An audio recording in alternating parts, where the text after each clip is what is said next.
Hello and welcome to another Manga Spotlight. This is Gal Assistant, a series by Shotokuda.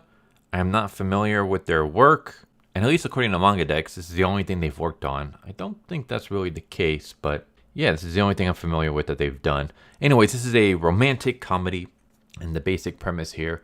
Mei is a dull high school student who happens to be a professional manga author.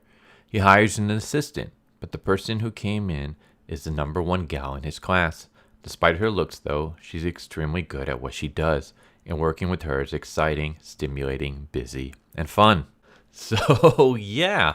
Our main character, his name is Mei, and Mei is basically like a wallflower. He's invisible. Like, people don't really interact with him. He just kind of chills out in the back, and he happens to be a professional manga author. And the series that he works on is called Panty Flasher Fight Club. And it's, according to him, a battle love comedy about women who get expelled if their panties get flashed. So, yeah, it's kind of like a lewd series. Just from what little I've seen and heard of it, it reminds me of Ikitosen. So I don't know if that's kind of like the vibe that they're going for. But pretty much it's a series that he doesn't want anyone to know that he works on it, because then people might think that he's a pervert. And we have a moment where someone bumps into him and he spills a bunch of copies of the series. And of course, some people like see it and they kind of chuckle at him. They're like, check out the gross otaku. And then that's when Tomimatsu shows up. And she is the biggest gal in class. And by biggest gal, I do not mean like tallest or anything like that. I mean, she's basically she's a gyaru. Anyone doesn't know what that is. They're basically like materialistic women, like obsessed with fashion and stuff like that. Usually they're portrayed as having like a tan or like a little bit darker skin, blonde hair, and very into fashion.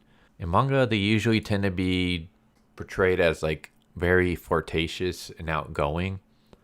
I guess the best way to compare them would be like here in America, I guess like the queen bee. But yeah, she's like that type of character. And she notices one of the volumes. And she's like, oh, you read this too? Are you a fan? And it turns out that she's also a huge fan of the series. Hands the book back.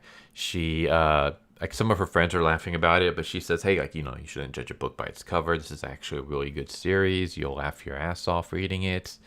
And of course, he overhears people saying like, oh, like the author's clearly a virgin. And she kind of like teases him a bit about it, but like in a good nature kind of way, because like I said, she's also a huge fan of the series.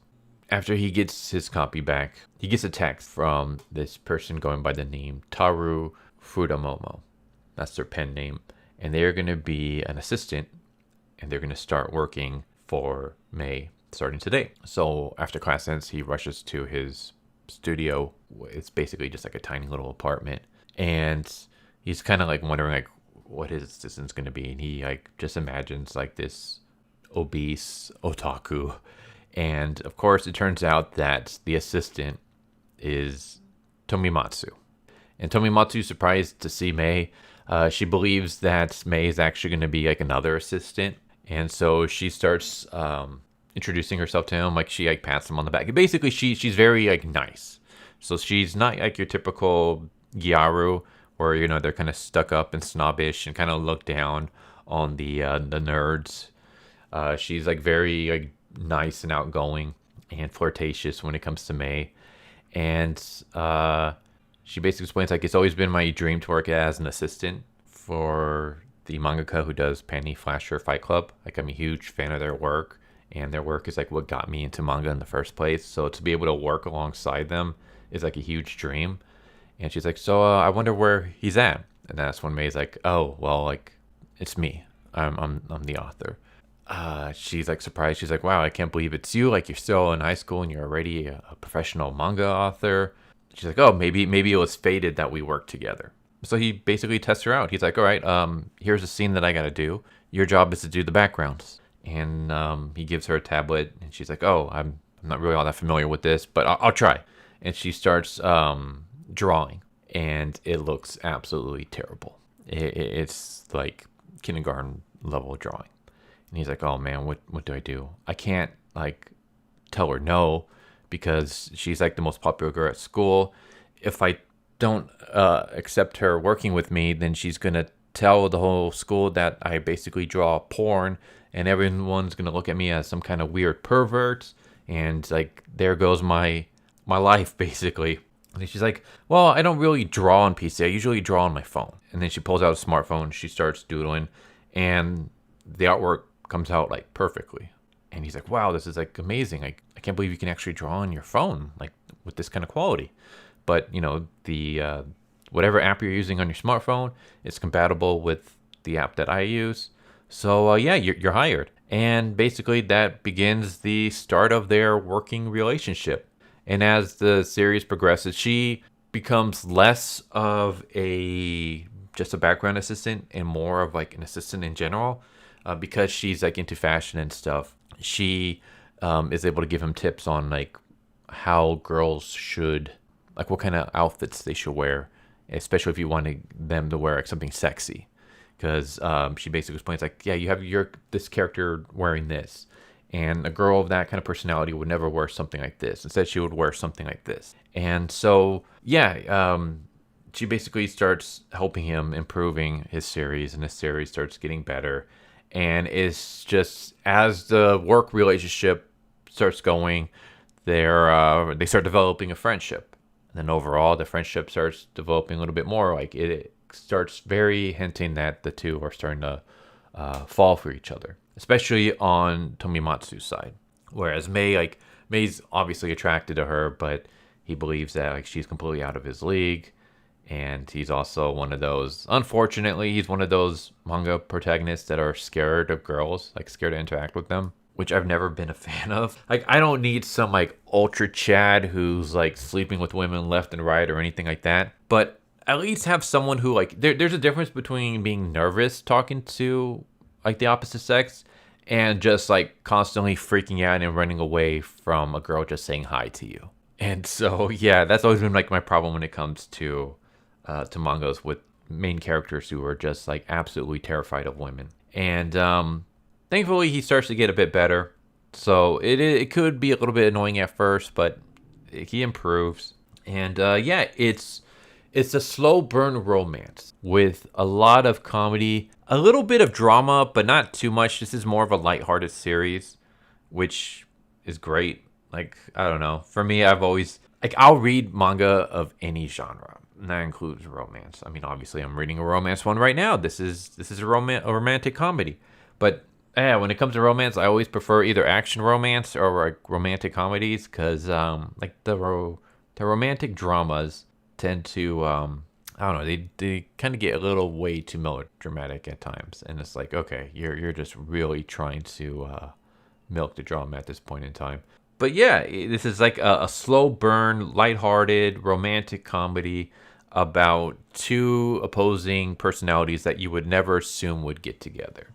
Like, you would never assume a lewd manga artist, otaku, like wallflower nerd who doesn't talk to anyone would be able to get into a relationship with the ultra popular Gyaru, number one gal at the school type of character. And I also like the fact that while she's like very flirtatious, she's not like other Gyarus that you see in manga where they're just complete whores.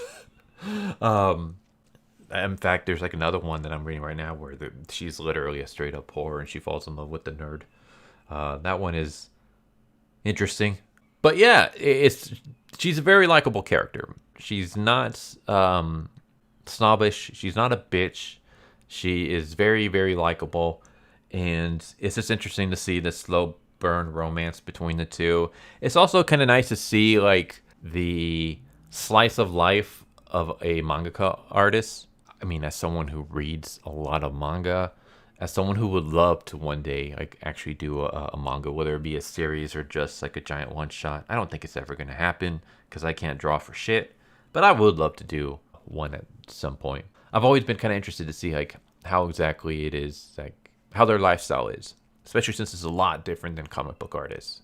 You got a lot of time crunches. You have to have like a lot of assistants working to make sure that you hit your deadlines. It seems that like a lot of them eventually start having like health issues because of just the stress of the job.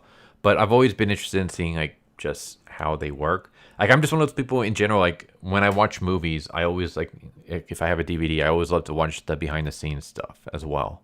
Like I love to see how things are made when it comes to storytelling. It doesn't matter what medium it is, whether it's a manga, a comic book, a movie, a TV show, a novel. I love to see like how did the author come up with this idea? What was their like? How did they go about creating this story and getting it out to the people? How does like the behind the scenes stuff like? So you get a little bit of that as well, and that's always interesting. But yeah, this is just pretty much a slice of life, lighthearted, romantic comedy about Igyaru working as an assistant for the nerdy wallflower on his lewd manga series, and just a slow relationship that starts to develop between the two of them. But there you go. There's Gal Assistant. I hope you enjoyed. I'll leave a link to where you can read it in the description down below. And if you got any recommendations for stuff that I should check out, doesn't matter what genre it is, I'm always down to check out any kind of manga, pretty much. Just let me know. And yeah, hope you enjoyed. Hope to see you next time. Take care. Later. So what'd you guys think of that video? I hope you guys enjoyed. If you guys haven't already, please subscribe, hit that bell for a notification, leave a like if you enjoyed the video. And if you didn't enjoy the video, thank you for watching it this far, and I hope the next video is more to your liking. Feel free to check out the playlist that you guys see, and I hope to see you guys next time. Later.